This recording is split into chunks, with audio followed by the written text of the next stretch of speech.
Film berlatar sebuah kota di Jepang yang menyandang sebagai kota tersibuk dan terpadat di dunia, apalagi kalau bukan Tokyo.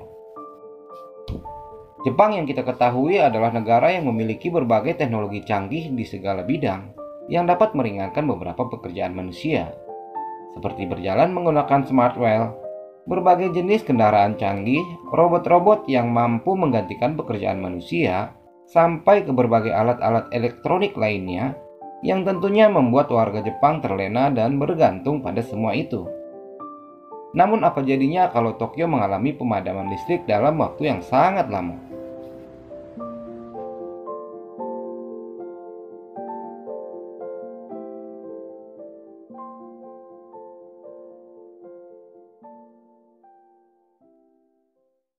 Di awal film kita diperlihatkan seorang pria bernama Yoshiyuki Suzuki. Dia adalah seorang kepala rumah tangga yang sangat giat dalam bekerja. Seperti yang kita tahu pada umumnya, masyarakat Jepang sangat giat sekali dalam bekerja. Di malam harinya di kediaman Suzuki, terlihat Mitsui, istri Suzuki, baru saja menerima paket dari ayahnya yang tinggal di Kagoshima, berupa ikan segar hasil tangkapan ayahnya di laut dan beberapa jenis sayuran organik. Sembari bertelepon, Mitsui berterima kasih kepada ayahnya. Sementara di belakang terlihat Yui yang jijik melihat ikan yang akan dibersihkan ibunya itu. Karena selama ini mereka hanya memakan makanan instan saja tanpa ribet untuk mengolahnya. Lalu terlihat Suzuki yang sedang asik dengan kegiatannya menonton televisi. Mitsui kebingungan saat akan mulai membersihkan ikannya karena tak mengerti sama sekali bagaimana cara memotongnya. Lalu kemudian meminta bantuan Suzuki, namun karena nggak bisa juga, akhirnya ikan itu dimasukkan ke dalam kulkas. Ketika Suzuki membuka rambut palsunya, terjadi sedikit kehebohan karena ada ulat yang jatuh saat Mitsui mengangkat sayuran organiknya. Lalu Yui mengatakan hal-hal seperti inilah yang membuatnya tidak suka memakan sayuran organik. Gak beberapa lama kemudian datang Kenji dan langsung masuk kamar untuk mengerjakan berbagai tugas kuliahnya dengan laptopnya. Begitulah keseharian keluarga Suzuki. Ibu yang sibuk dengan segala keperluan rumah tangganya, ayah yang asik dengan televisinya, dan anak-anak yang sibuk dengan gadgetnya.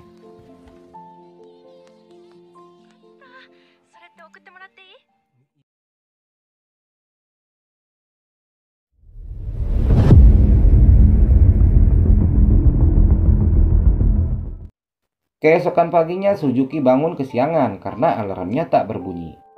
Semua anggota keluarga terlihat sibuk di pagi itu, karena ternyata terjadi pemadaman listrik yang tak biasa.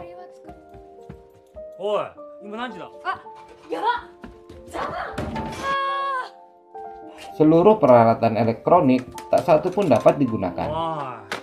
Mitsui yang tak bisa menyalakan kompor gas karena rice cookernya yang mati, akhirnya mereka pun berangkat kerja dan ke sekolah tanpa sarapan.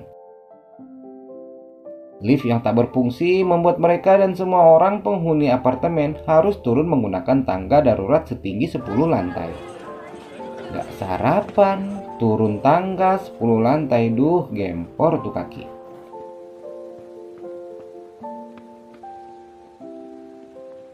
Setelah Suzuki tiba di stasiun, ternyata tak satu pun ada kereta yang beroperasi. Dan terlihat ada banyak orang menunggu kereta di peron. Mendengar petugas stasiun mengatakan kereta tak dapat beroperasi sampai waktu yang belum ditentukan, akhirnya Suzuki putuskan untuk berjalan kaki menuju tempat kerjanya. Kenji yang berangkat menggunakan sepeda mulai merasakan keanehan, karena nggak tampak satupun kendaraan yang melintas. Hanya terlihat orang-orang yang sedang berjalan kaki saja.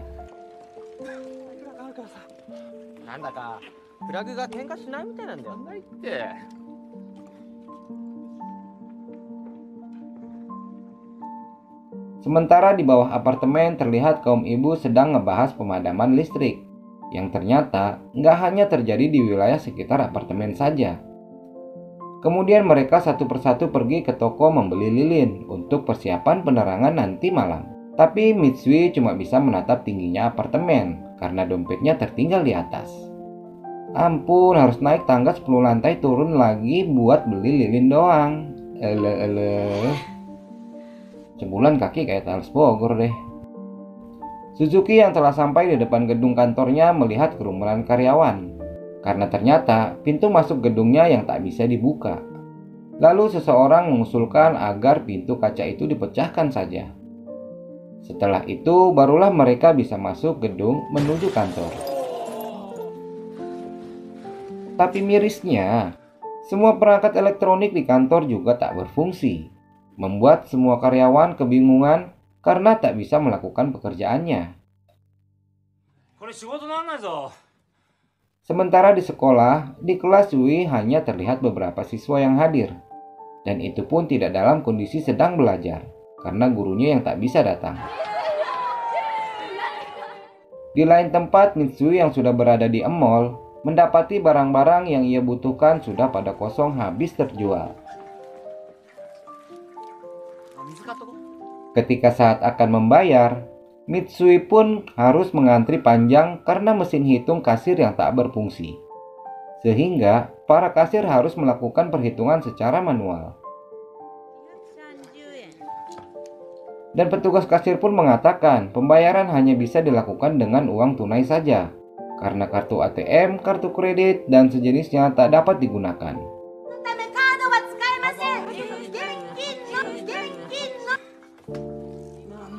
Di waktu yang bersamaan, karena tak ada yang bisa dilakukan, atasan Suzuki mengatakan kepada semua karyawan yang ada di kantor, dipersilakan untuk pulang.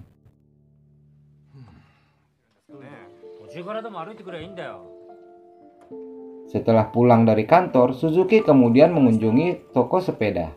Meski terbilang cukup mahal dari harga biasanya, sepeda yang tinggal tersisa satu, Suzuki pun akhirnya membelinya. Singkat cerita, malam pun tiba. Inilah kali pertama keluarga Suzuki makan malam bersama dengan penerangan lilin. Usai makan, lalu Suzuki yang gila pekerjaan terlihat sedang mengerjakan pekerjaan kantornya yang ia bawa.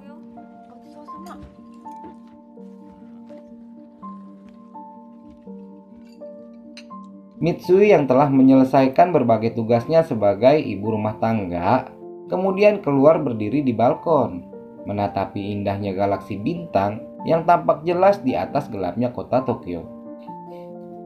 Suzuki pun menghentikan pekerjaannya dan menghampiri istrinya.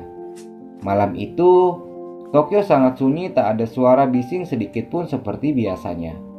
Kemudian, Mitsui memanggil kedua anaknya untuk ikut menikmati indahnya bintang di malam itu. Di momen ini ternyata pertama kalinya Yui melihat galaksi bintang.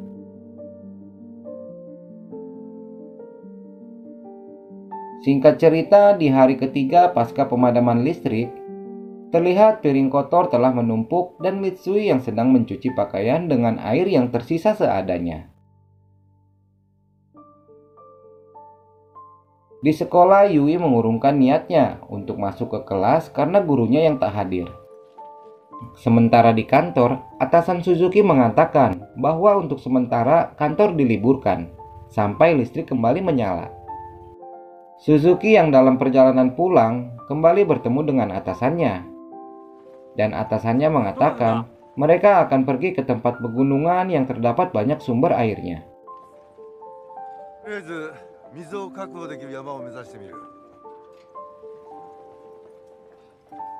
Sementara persediaan air minum Suzuki yang sudah menipis, membuat Mitsui harus pergi ke PDAM yang jaraknya tidak dekat dari apartemen tempatnya tinggal. Setibanya di tempat, petugas yang bekerja di sana mengatakan, persediaan air bersih memang ada, tapi karena listrik yang padam, membuat seluruh pompa air yang ada tak dapat digunakan.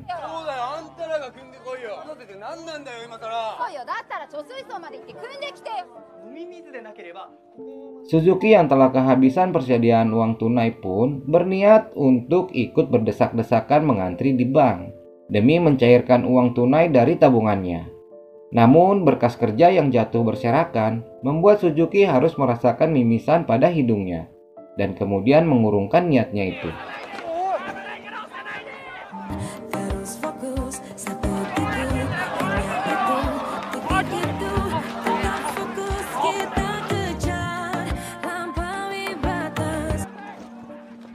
Memasuki hari ke-7, Tokyo terlihat bak kota mati. Semua sekolah-sekolah dan perkantoran diliburkan. Karena persediaan air dan makanan di Tokyo yang sudah habis, sebagian orang memilih untuk pergi meninggalkan Tokyo menuju pedesaan. Saat keluarga berkumpul di rumah, Suzuki mengajak keluarganya untuk meninggalkan Tokyo menuju Kagoshima, tempat kediaman orang tua Mitsui. Selain udaranya yang lebih hangat, persediaan makanan di Kagoshima cukup berlimpah. Yui sempat menolak karena ia tak mau tinggal di pedesaan. Tapi Mitsui yang membujuknya. Akhirnya dengan berat hati Yui bersedia ikut. Kemudian mereka mulai menyusun berbagai macam barang-barang keperluan mereka selama di perjalanan. Karena jarak Tokyo Kagoshima sekitar 1345 km, dengan waktu tempuh perjalanan darat menggunakan mobil selama 16 jam, mereka pun berencana untuk bersepeda sampai ke bandara saja. Kemudian dilanjutkan perjalanannya menggunakan pesawat. Namun di sini muncul masalah baru, di mana setelah mereka mengumpulkan semua uang yang tersisa, ternyata uangnya hanya cukup untuk membeli tiket 2 orang saja. Tapi seketika Yui, Kenji, juga ayahnya tercengang setelah melihat Mitsui mengeluarkan uang yang begitu banyak. Karena ternyata selama ini Mitsui menyisihkan uang belanjanya untuk berjaga-jaga. Bila terjadi hal darurat, ya semacam yang terjadi saat ini. Keesokan harinya mereka mulai akan meninggalkan Tokyo. Tapi sebelum berangkat, Suzuki mengatakan kepada anak perempuannya Yui, di saat seperti ini masih aja menggunakan bulu mata palsu. Seketika Yui membalikkan ucapan ayahnya yang masih juga menggunakan rambut palsunya. Kemudian mereka berangkat. Walaupun pergi hanya menggunakan sepeda, entah kenapa Suzuki dan Mitsui merasa bahagia. Mitsui juga mengatakan bahwa ia jadi teringat ketika ia bersepeda saat masih kanak-kanak dulu. Selama di perjalanan, mereka melihat ada banyak sekali orang menjual air mineral, namun dengan harga yang tak seperti biasanya.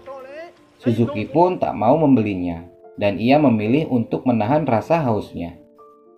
Tapi semakin jauh perjalanan yang mereka tempuh, semakin mahal harga air mineral yang ditawarkan para pedagang. Rasa haus yang sudah tak tertahan, akhirnya Suzuki memutuskan untuk berhenti di sebuah toko yang menjual air mineral yang lebih mahal dari para pedagang sebelumnya. Selain kecerdikan Mitsui dalam menawar, mereka yang membeli air mineral dalam jumlah yang banyak akhirnya mendapatkan harga yang terbilang murah.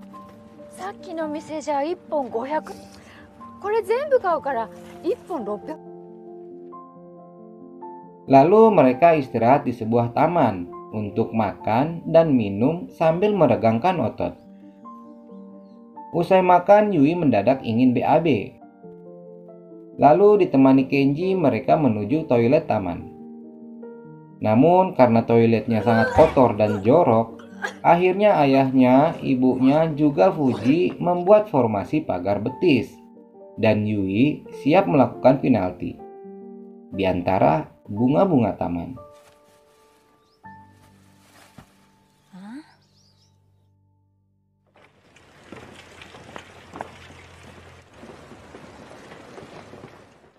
Sesampainya di bandara, ternyata tak ada satupun pesawat yang beroperasi. Kemudian, karena hari sudah malam, mereka akhirnya pergi ke sebuah hotel untuk menginap. Di sini, Suzuki mengatakan meskipun gak jadi naik pesawat, ia tetap berniat untuk pergi ke Kagoshima meskipun menggunakan sepeda. Lagi-lagi Yui menolaknya dan ingin kembali saja ke apartemennya.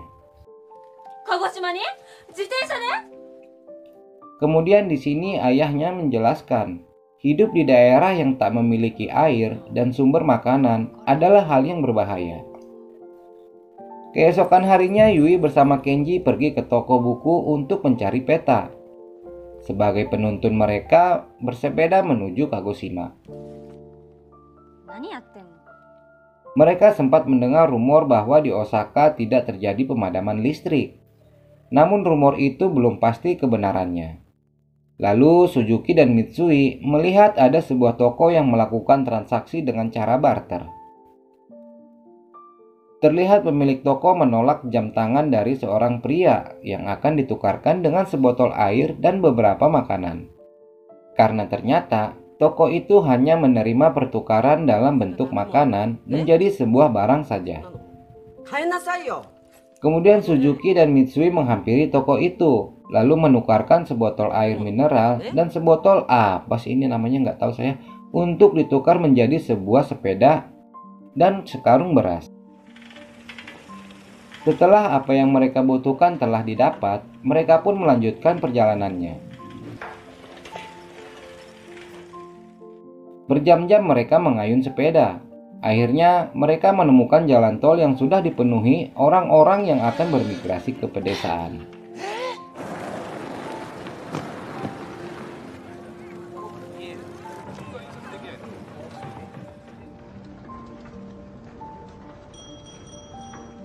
Di sini terlihat Yui tampak bahagia karena sudah menemukan jalan yang pasti menuju Kagoshima. Setelah sebelumnya kesasar karena peta yang tak tampak jelas petunjuk arahnya.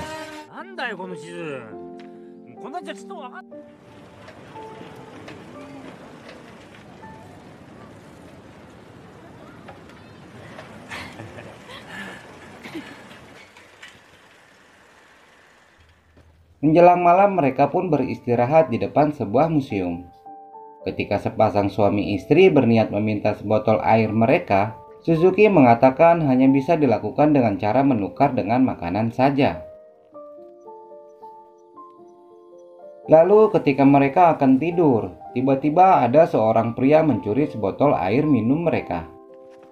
Kenji kemudian langsung berlari mengejarnya.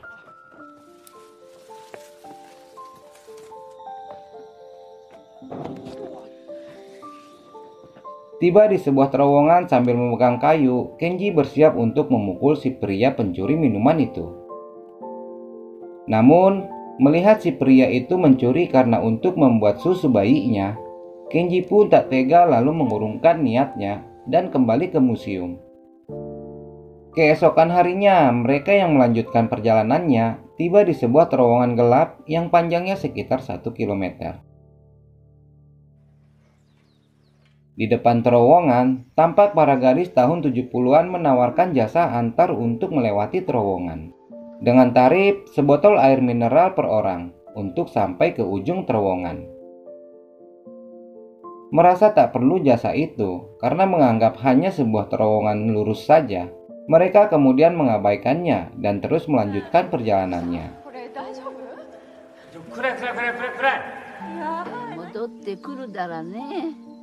Namun belum sampai setengah perjalanan terowongan, Suzuki menabrak sebuah mobil. Dan Yui yang menginjak sebuah tumpukan yang menurutnya itu lembek.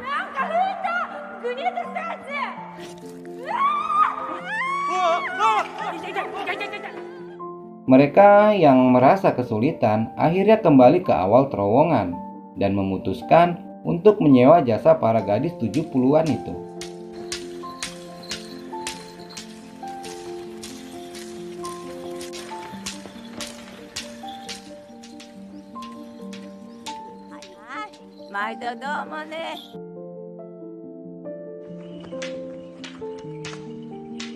Memasuki hari ke-16 setelah pemadaman listrik, Suzuki bersama keluarganya beristirahat di tepi sungai. Yui dan ibunya berbagi tugas untuk mencuci dan menjemur pakaian mereka yang mungkin sudah bau keringat.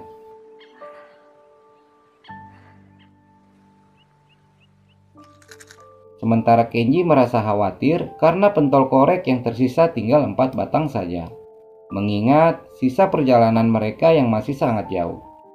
Suzuki yang kehausan setelah makan, meminum air sungai meski Mitsui dan anaknya telah melarangnya.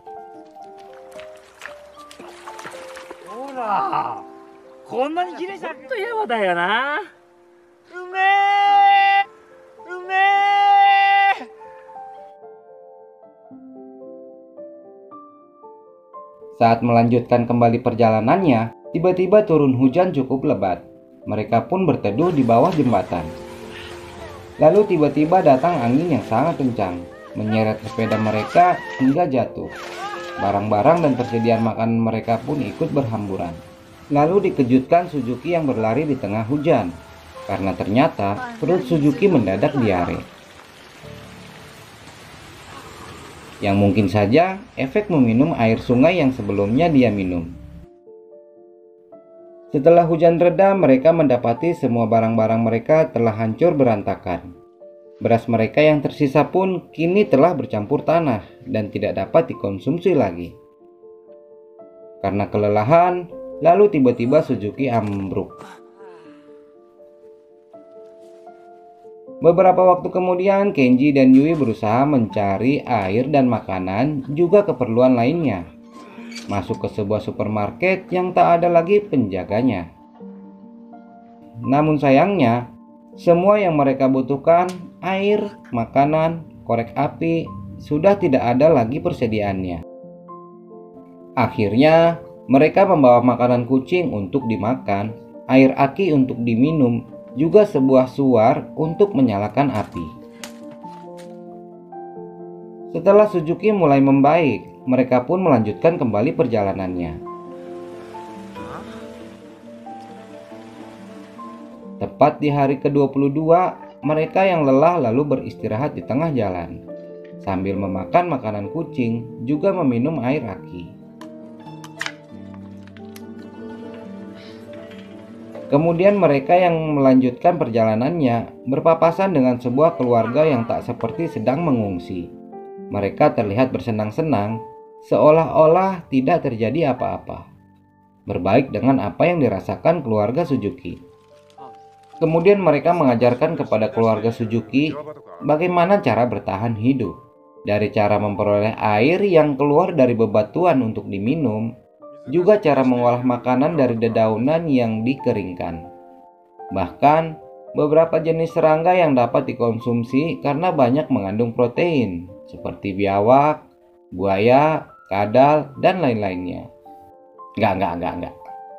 Lalu ketika keluarga Suzuki sedang belajar cara bertahan hidup, terlihat Suzuki tampak iri karena keluarganya tak sebaik mereka dalam bertahan hidup. Lalu salah satu dari mereka memfoto keluarga Suzuki dengan kamera analognya. Kemudian Yui berpesan setelah semua ini berakhir agar bersedia mengirimkan hasil foto kepada mereka. Saat melanjutkan perjalanan, Suzuki yang masih tampak kesal karena iri melaju cukup jauh di depan. Saat mereka beristirahat di sebuah jembatan, terlihat satu peleton tentara sedang berjalan. Saat ditanya mau kemana tujuannya, mereka mengatakan akan menuju kota Shizuka untuk melihat kondisi di sana. Lalu Yui bertanya, apakah di Osaka tidak terjadi pemadaman listrik? Namun sayangnya, mereka belum mengetahuinya. Kemudian kedua keluarga akhirnya berpisah di suatu persimpangan, karena Suzuki yakin bahwa di Osaka tidak terjadi pemadaman listrik.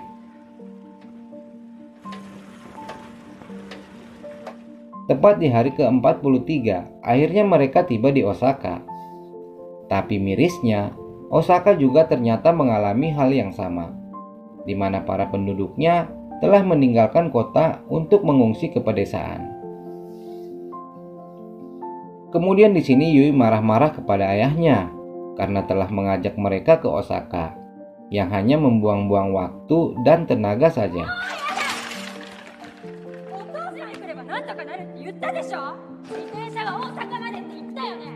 Suzuki kemudian tak terima disalahkan karena dianggap egois dan sok tahu. Lalu ibunya mengatakan, memang begitulah sikap ayahmu.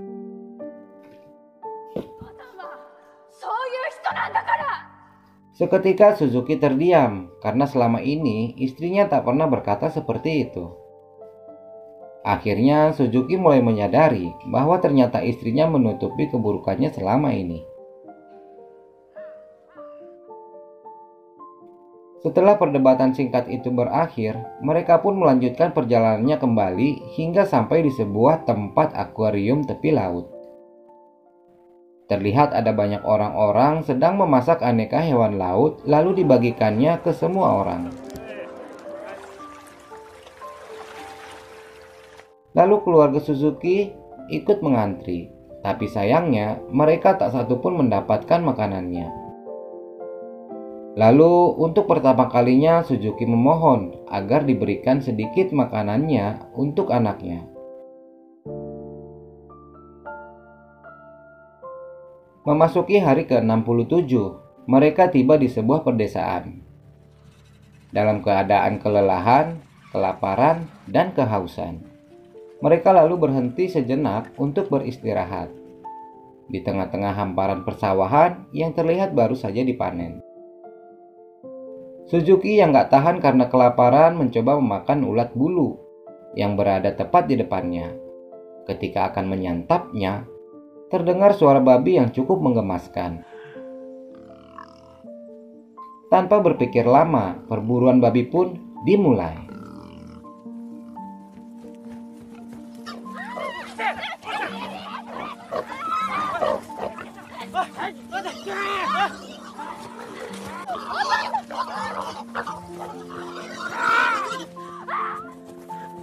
Mereka yang telah bersusah payah mengejarnya, akhirnya Suzuki berhasil menangkapnya. Pada momen ini, mereka yang kelelahan, kelaparan, serta kehausan seketika terlihat sangat bahagia dan babi pun siap untuk dipanggang. Sayangnya, tak ada satupun di antara mereka yang berani dan tahu bagaimana cara memotongnya.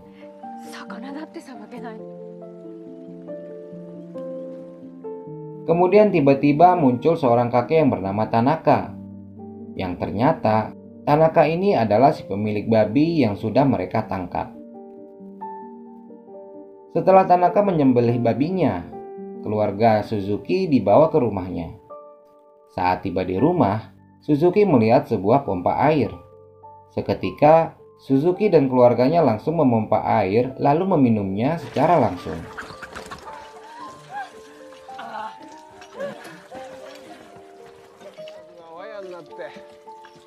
Kemudian kakek Tanaka meminta mereka agar ikut membantunya menangkap babi-babinya yang terlepas berkeliaran akibat pagar listriknya yang tak berfungsi, dengan imbalan akan dapat makan dan tempat tinggal yang layak.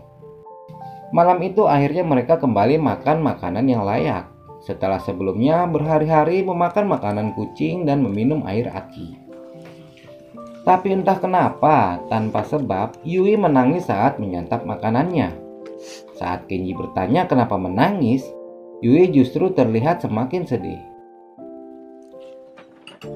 Kemudian sebelum tidur, kakek Tanaka memberikan piyamanya kepada mereka, yang sebenarnya dipersiapkan untuk menyambut kedatangan anak dan cucunya yang saat ini tinggal di Amerika. Karena Tanaka merasa keluarga Suzuki lebih membutuhkannya.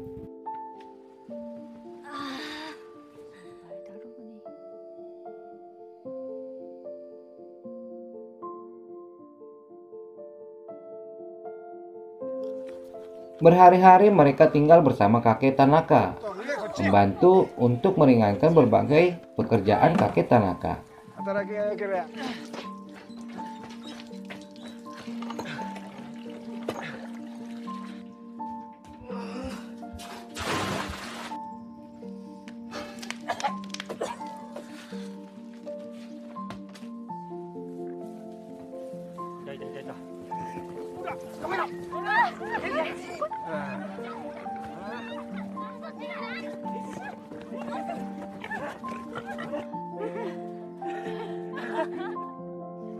Bersama kakek Tanaka, mereka banyak belajar bagaimana cara menyalakan api, menjahit pakaian, menangkap babi, membelah kayu, juga mengasapi daging agar awet karena kulkas yang tak berfungsi.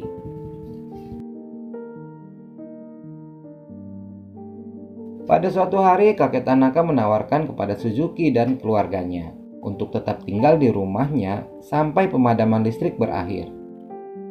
Akan tetapi, meski sudah merasa nyaman tinggal bersama kakek Tanaka, Dengan berat hati, Suzuki dan keluarganya tetap akan melanjutkan perjalanannya menuju Kagoshima. Di hari keberangkatannya, kakek Tanaka memberikan banyak sekali berbagai bahan makanan untuk persediaan mereka selama di perjalanan. Dari air minum, nasi, beras, sayuran, juga daging babi yang telah diasapkan. Setelah mengucapkan terima kasih kepada kakek Tanaka, mereka pun kemudian berangkat dengan kondisi tubuh yang sangat fit, tak lagi lemas karena kelaparan ataupun kehausan.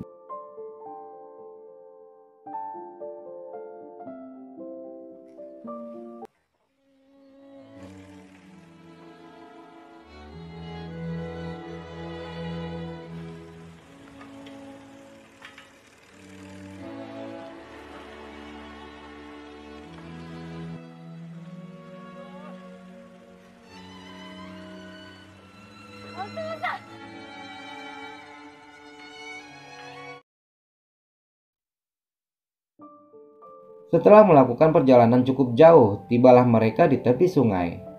Mereka pun terhenti, tak dapat melanjutkan perjalanannya. Karena jembatan yang ada di peta ternyata sudah tak ada lagi. Hal itu bisa terjadi karena peta yang mereka gunakan adalah peta lama yang belum diperbaharui. Kemudian Suzuki berinisiatif membuat sebuah sampan untuk menyeberangi sungai. Karena tidak mungkin memutar balik melalui jalan lain yang akan memakan waktu 3 hari perjalanan untuk sampai di tujuannya.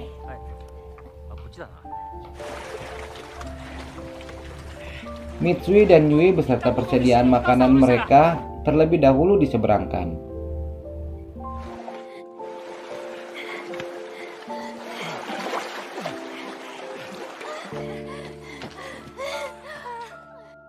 Kemudian Kenji dan ayahnya kembali menyeberangi sungai untuk mengambil sepeda.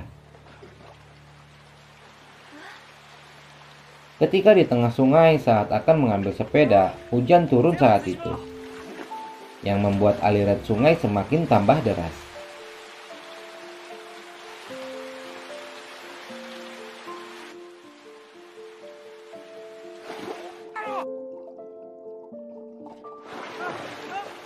Kenji yang sudah tak kuat menahan derasnya air sungai, pergi meninggalkan sampan dan ayahnya berenang ke tepian.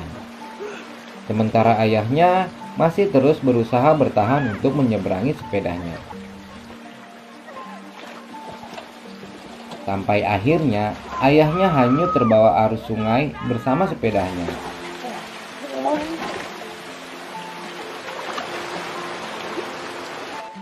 Kenji sempat mengejar dan mencarinya, namun hanya rambut palsu ayahnya yang ia temukan.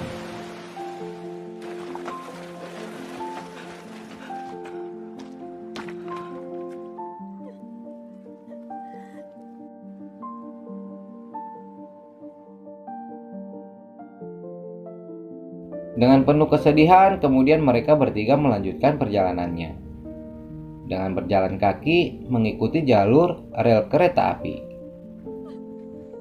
Di hari ke-94, Mitsui dan Yui masih merasa terpukul atas kepergian ayahnya.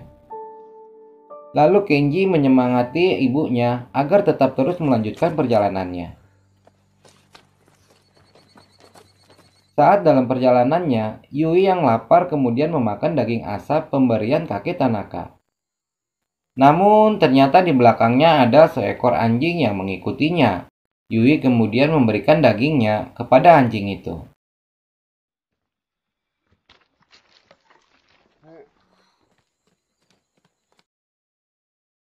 Tak beberapa lama kemudian datang segerombolan anjing menarik tas Mitsui yang berisi daging dan makanan lainnya.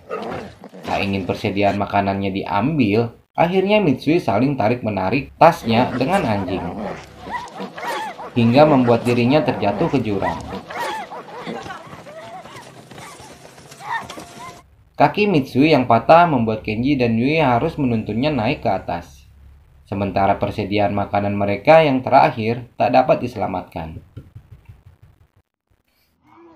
Mereka yang tetap melanjutkan perjalanannya meski dengan kondisi kaki ibunya yang patah, tiba-tiba segerombolan anjing tadi kembali datang. Anjing yang mulai semakin mendekati mereka, tiba-tiba datang lokomotif uap. Seketika, gerombolan anjing-anjing pun berlarian ketakutan. Singkat cerita, mereka pun menaiki kereta tersebut untuk melanjutkan perjalanan. Di dalam kereta, seseorang mengobati kaki Mitsui. Ketika orang itu menanyakan di mana ayah mereka, Yui dan Kenji kembali menangis. Pada saat yang bersamaan, ternyata Suzuki masih hidup, namun dengan kondisi yang lemah terdampar di tepi sungai. Suzuki yang masih memiliki semangat hidup akhirnya bangkit dan berjalan lalu bersandar di sebuah traktor. Di tengah hamparan sawah yang tak jauh dari lintasan kereta. Dari tempatnya bersandar, Suzuki melihat sebuah lokomotif akan melintas. Suzuki lalu berusaha melambaikan tangannya meski dalam kondisi yang sangat lemah. Kemudian Suzuki menyalakan suar pemberian Kenji yang ternyata masih ada di sakunya. Dari kereta dengan tak sengaja Mitsui melihat asap suar yang dinyalakan suaminya itu. Ia yang yakin bahwa itu suaminya, seketika Mitsui berteriak untuk menghentikan kereta.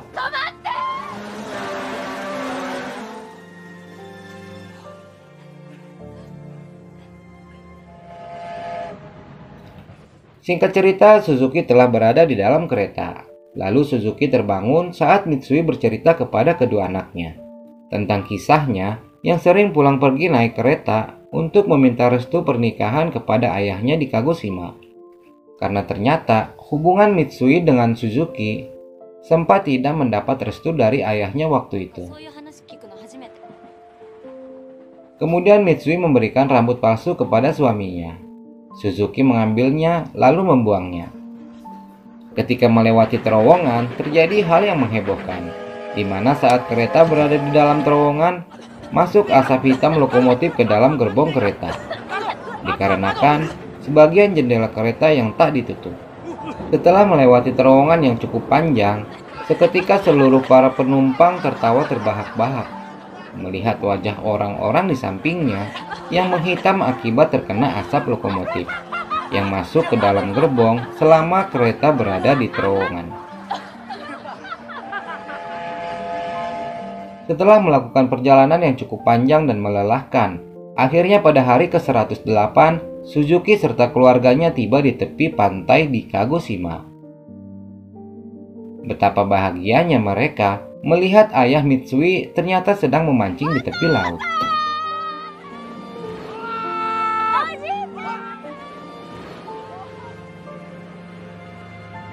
Singkat cerita, 2 tahun 126 hari telah berlalu. Kini Suzuki dan anaknya Kenji menjadi seorang nelayan di laut. Sementara Yui bekerja sebagai penenun kain, sedangkan Mitsui bekerja di kebun bersama ayahnya. Kini kehidupan keluarga Suzuki tampak bahagia meski tinggal di pedesaan. Di suatu pagi Suzuki terbangun karena mendengar ada suara jam beker yang berbunyi. Kemudian ia keluar dan mencari dari mana asal suara itu. Lalu Suzuki mendapati jam yang kembali berdetak. Tak lama kemudian toa pedesaan berbunyi dan membuat semua orang keluar dari rumah. Kemudian disusul lampu-lampu yang kembali menyala. Di hari itu listrik yang bertahun-tahun padam kini kembali menyala.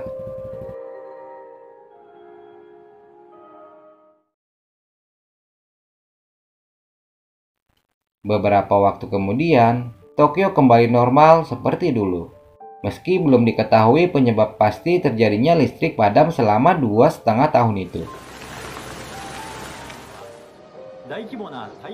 Namun beberapa ahli ada yang berpendapat bahwa semua itu disebabkan oleh gelombang radiasi dari matahari.